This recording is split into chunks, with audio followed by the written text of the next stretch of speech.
If you're new here, hi, I'm Jonah, the host of Moving Women Forward community podcast, with my mission to help 100 women in 100 days move from feeling stuck to empowered, amplifying their voices through expert-led support, visibility opportunities, and meaningful networking. Now sit back, grab your cup of coffee or your favorite drink, and be inspired to move forward in life and in business with our next episode. Talking about meaningful networking, today we have a special guest. I have a special guest. I have Sarah today. Sarah is one of the speakers in one of the panels we have held, like panel discussions in one of networking events, I think back in January. Sarah, without further ado, I'm going to leave the floor to you to do the introductions and say us more about what you do, what's your mission and your vision, and most importantly, your passion in helping women or allies or whoever is women enthusiast and supporter build their business. Sarah, the floor is yours. Yeah, good morning.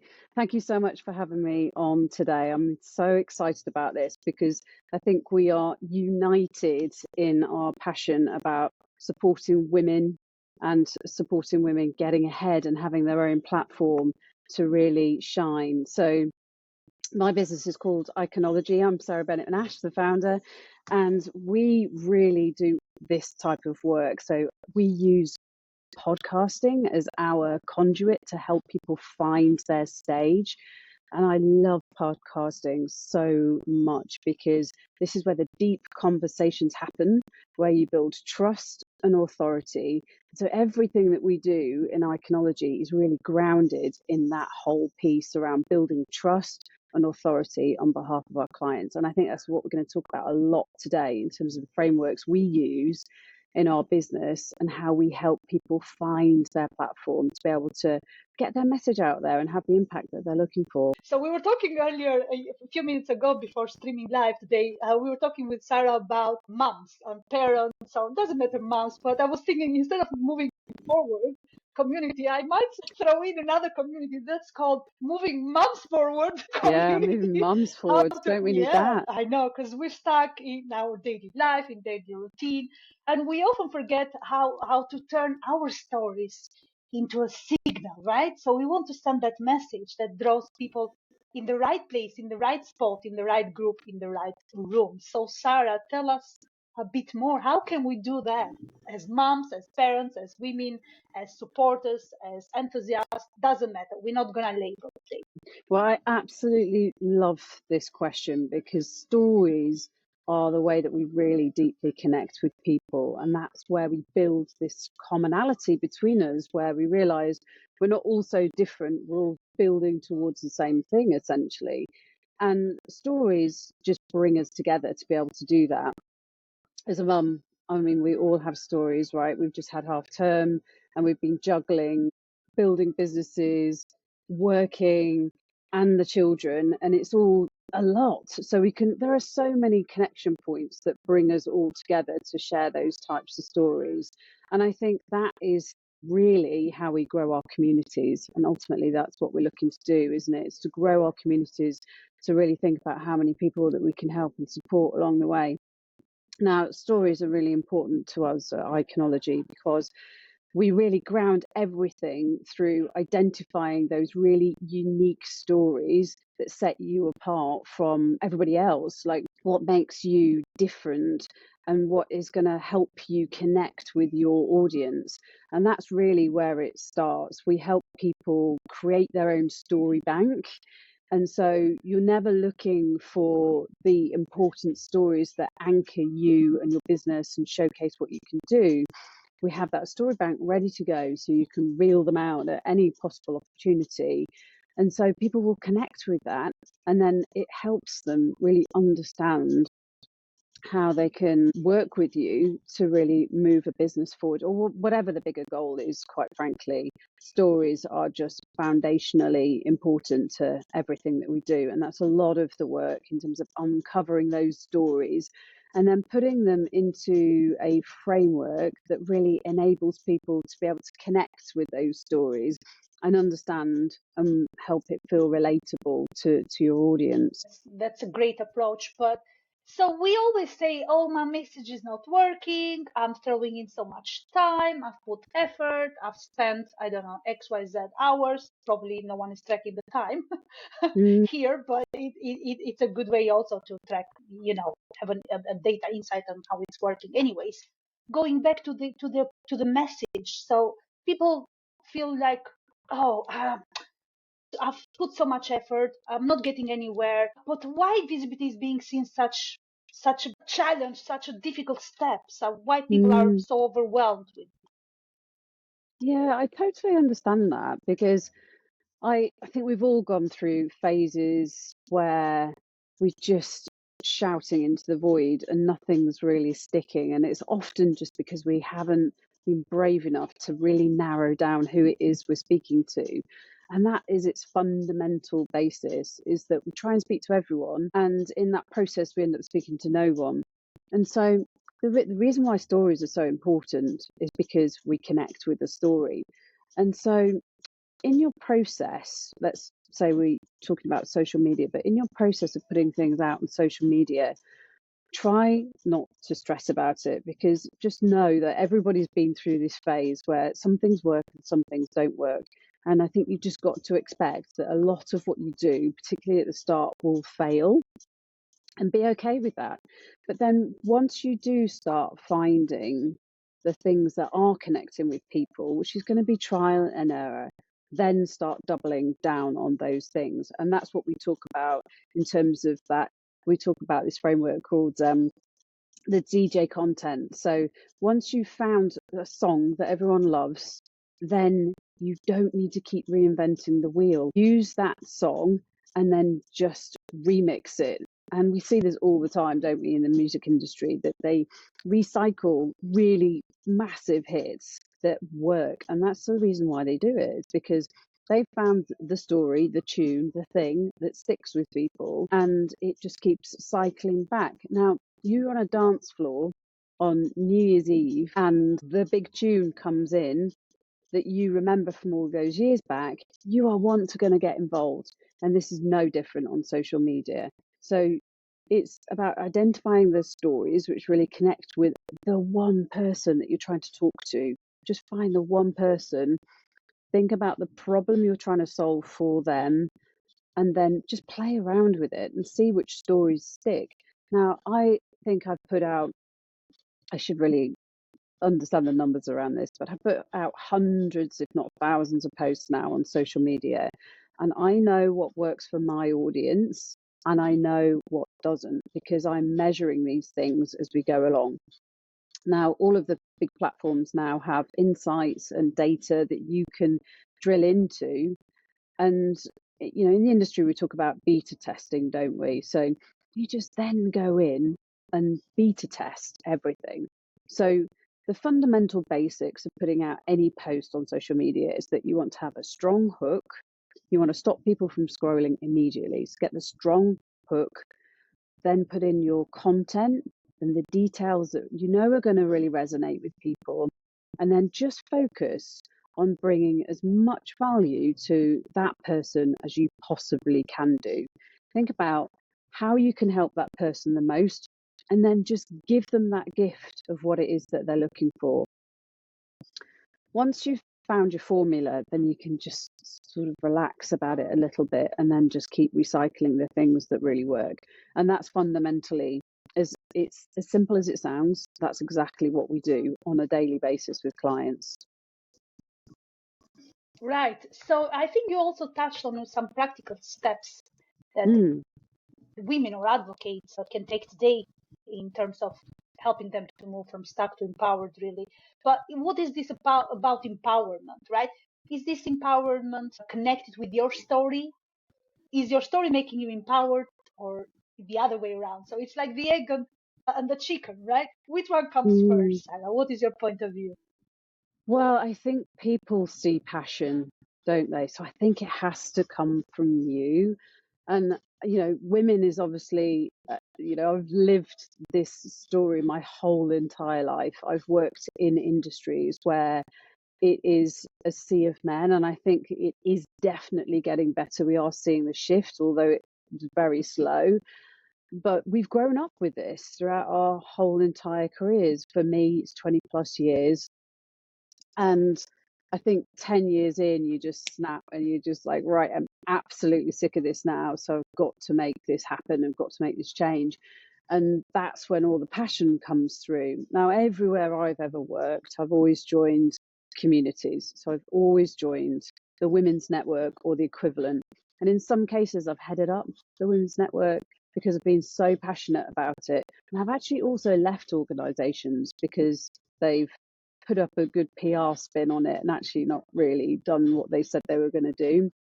So for me, this is deeply in my DNA. And then the world throws me this incredible gift of having two girls. And so it feels like everything's sort of stacked up for me to really want to be behind women in business. So the passion's there. I don't have to build anything around that. It's just within me, within my DNA. And I think that is a huge jump on anything that you do, because I don't really need to build anything around there. Every day I carry this with me and it comes into everything that I do because I'm so fundamentally passionate about helping women in the workforce, in their businesses, moving forwards, because there's a $1.2 trillion wealth gap globally. I mean, it's just mind blowing that today we're still facing that. And it fundamentally isn't getting much better. So there's a big fire burning in my world, I think. But you can look at it in another way, in that if you think about Vroom's expectancy theory as an example, there's some fundamental basics that you need to be able to drive motivation. And there are things like, have you got the skill set? Have you got the confidence? And have you got the resources to be able to do the things that you want to do? So assuming you've got those three things and then you add the passion to it, really you've got an equation there that's just going to drive you forwards, whatever the scenario. And people feel that. That's why stories are so important, because people really feel that when you're speaking. You don't have to build anything around it. It's not contrived. It's just pure, authentic discussion. And for me, that was a massive realization, particularly in the boardrooms, because you'd see people come in and they'd be so prepared and they would really go into all the technicalities about, driving the decision forward. But if you don't have a passion behind it, then people just see straight through that. So for me, it starts with passion and then everything else builds around it. Amazing. Now, Sarah, you just mentioned the keyword in there. You mentioned authenticity, right? There's so Mm, much hype going on about authenticity. Are we being authentic? Is AI? It's not AI. Is it you or is it not you? I don't want to delve into AI in percent, but I want to stop by at the authenticity, right? mm, So if you are authentic, does that mean that that's your story? You don't even need to mention that you are authentic. You are by product authentic if you are being you and your passion is there and showing across the digital world, but not mm. just digital in a way, but we are talking here mostly about the online world. So what's your take on this authenticity? Is it you at the end of the day? If it's you talking from your heart and from your passion, it's still, so you are authentic and you are you basically. Mm. Authenticity is a really interesting one, isn't it? Because I think at its fundamental basics, you have to bring that into everything that you do. I have been in organizations where I've needed to and have worn a mask, and it is absolutely exhausting. That's why people suffer from burnout, because you are trying to put on a persona that just fundamentally isn't you. So I think that is fundamentally, where we need to be thinking about bringing that authentic person into everything that you do.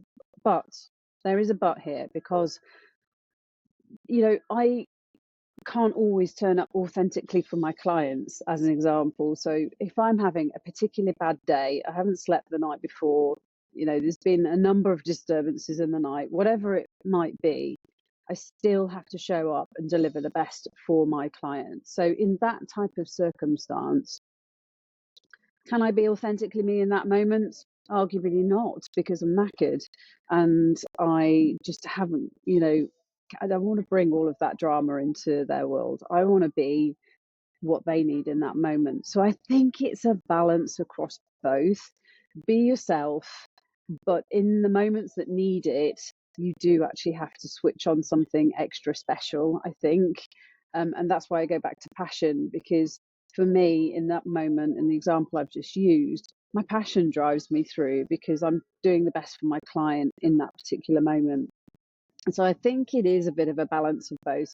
I saw a post on Friday last week, which was about an article that they'd read around how people shouldn't bring their authentic self into work. And that annoyed a lot of people, and I saw that sort of shining through in all the comments. I can see why, but the point is that there are circumstances where you just have to be and have to bring that best person to the table. And so you can't always be authentically you in that minute. Sometimes you do have to put on, like an actor would get into character and then they go for it, right? This is no different, really, for me anyway. Yeah, but I guess as long as it doesn't transform your passion, your vision, or your mission, it doesn't affect or it doesn't go against your core values, then I think that is not being inauthentic. That's being authentic, but with a cape, a little cape, like Mm, you're going to do your show with a little cape. That's I think it's part of the journey. Also, it's part of being flexible and adjusting. So yes, going back a little bit to how to crack that visibility code, right? By being mm, authentic, inauthentic, however you want to call it. So people are there looking at cracking this visibility code. We have spoken in the panel discussion back in January when you were one of the amazing brilliant guests, not just guest speaker, not any guest, excuse me for that. Yes, so we want all to be as much available but with less effort. So we are relying on AI, we are relying on automations. What's your take on this visibility mm. code? What is the visibility code, first Well, of all? for me, the visibility code is our iconology framework. So that is the fundamental basis of everything that we bring to our clients. So it's across its fundamental basics, it's about really understanding the impact you have. So, what is uniquely you that you bring? It's your identity, and how is that going to make the impact in your industry? It's about knowledge driven credibility. And this takes a little bit of the intensity out of your delivery, I think, because when you know your stuff, when you are a subject matter expert, a lot of that will just flow. But it's understanding how you can use that knowledge to build credibility. But that's fundamentally important that you know your stuff, right? Because at the end of any outcome of posting on social media, as an example, you want something to happen, you want an action, and that needs to come back to you really knowing your stuff. And actually that's really linked to authenticity, right? So you can stand confidently behind what you are delivering. So think about your identity and what impact that has. Think about the knowledge that you have and how you can bring all of that together. The O is around opportunities, because we want to really craft those opportunities, not just wait for them to blow in the winds and land in your inbox. We want to really map that out in terms of what those opportunities look like. And for me, that's super important. And it's a step that people often overlook. But know what your goals are and really understand exactly what opportunities that you are looking for as a result of everything that you do. So you're really focusing your time where it needs to be. Particularly when you've got a million other things going on, right, which I think a lot of us do, just personal life, managing family, all of that good stuff. You want to know that you're investing your time for the right opportunities. The next piece of this is the N, which is narrative. And that's why we work on building this bank of stories with clients so that they can bring out their narrative that will really drive forwards that impact and be sticky so people connect with your message and what you are talking about, that drives your business or your career forwards, whichever bucket you might be in. The next piece of this is thinking about influence and thinking about influence at scale. So how can you get that message out there in an effective, efficient way at scale? So we'll look across multiple platforms and we'll figure out, okay, what's working here, what's working there, and then we'll start doubling down on things that are working really well and start tweaking and testing those other areas that need a bit of work. And then the final, if not most important bit of this, particularly for social media, is the consistency. And this is the thing, I think, shoot me down if you think I'm wrong here, but this is the thing I think a lot of people really, really struggle with. And on the outset, it looks and sounds like the easiest thing to deliver, but there's a lot of imposter syndrome that comes up. There will be all sorts of day-to-day things that happen that just take you off course, and people sort of come in and out of the visibility of people, and it really is difficult to build trust in those circumstances. Show up consistently. And there are so many tools now that will help us do this. This is where we love AI and we love systems, right? Because that helps you with the consistency. And so you're not scrabbling around every day thinking about, oh God, what do I have to say today? It's there. And you know what that looks like for the week. And then you just add to that with confidence. You don't have to be worrying about what you've got to put out there on a daily basis. Let's use what we've got available to us. But consistency is the bit that converts. And I learned that the real hard way when I was building a business, because coming in and out just means that people, they think about you and then they forget about you. And then they're wondering why you're not around. So that's a really fundamental foundation of our framework and what you need to be building for your social media platforms. So that in a nutshell is what we work across for our clients. But then the sort of practicalities of that really then as to how you actually map it out and then execute on that. And I think that's where mentors, people who have worked in the industry like yourself, they know how to help structure that for people, and they know what works and what doesn't work in this moment, because sadly, and I say sadly, but I think trends actually are quite important in terms of visibility. So you do need to be attached to the experts who can help you with that and get you moving forwards.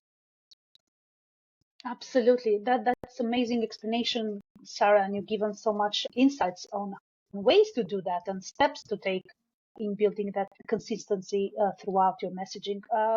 So we have, I'm sure I'm not sure, but I hope you have seen that we have launched in September our accountability group. It's a co-working space within Moving Women Forward community. We host regular sessions. They are more on the strategic side of the business, where we keep members accountable, not just with random questions, but giving them the structure and the tools on how to build that accountability and how to build that consistency throughout the sessions. Now, one of the things that I wanted to touch with you, I think it's the last question for today because we are close to the end time of this episode.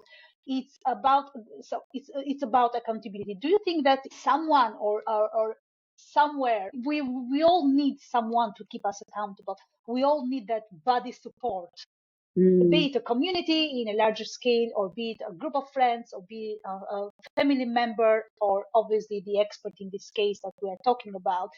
Do you think that's one of the ways to go and to anchor ourselves to that accountability body for our progress and building the consistency? Yeah, absolutely. Anything that you're building, it all starts with community. You can't do entrepreneurship, you can't build a career in a vacuum. You have to build in your team, and part of your team is your accountability partners, your peers, and the people that are experts who can help you drive things forward in anything you can think of in life. And business is no different. you will always draw upon the experts to help move you forward. So, for example, I joined the workforce and I joined a women's networking group because I knew that was going to help me network, understand how the organization worked, and actually build the connections that will help me drive my career forwards. I knew that and I got in very early, and it really helped massively because even for things that fall outside of that area of expertise, you've got people who are sounding boards that can help you with things. When I had a baby, my first baby, I joined NCT. And for those of you that are in the UK, that's a group of people who are all in the same set of circumstances, i.e., all pregnant, having babies soon, and they come together because they need a support group. And it was amazing how powerful that was, finding that group. And, still friends with some of them today who help with stuff because parenting is hard, right? So you need people around you that know what they're doing and have been through some of those challenges before.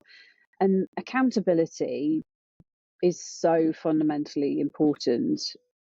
It's just the mindset, not that we are not passionate, that we're not moving forwards, that we're not motivated. It's just having a commitment to somebody else to say, I'm going to do this. And I've told you and I've told the world that I'm going to do this. I'm now kind of on the hook to do it. And it's amazing, if you haven't finished whatever it is that you've committed to on Friday and you're sort of thinking about it because you've got to deliver it for Monday and you've got an accountability partner, you will do that thing over the weekend. Where if you don't, you'll just float around. The next week, that's just how our minds work. We're just so anchored to goals. And then the accountability of that goal is the important bit that gets it over the line. So I think those factors are so fundamentally important. Get the community around you, get the people who are experts who know what they're doing that can support you in areas that you are probably growing, and then get an accountability partner because your time to build will be halved. If I don't know the stat, I'm throwing it out there, but it will be at least 50% quicker without a doubt.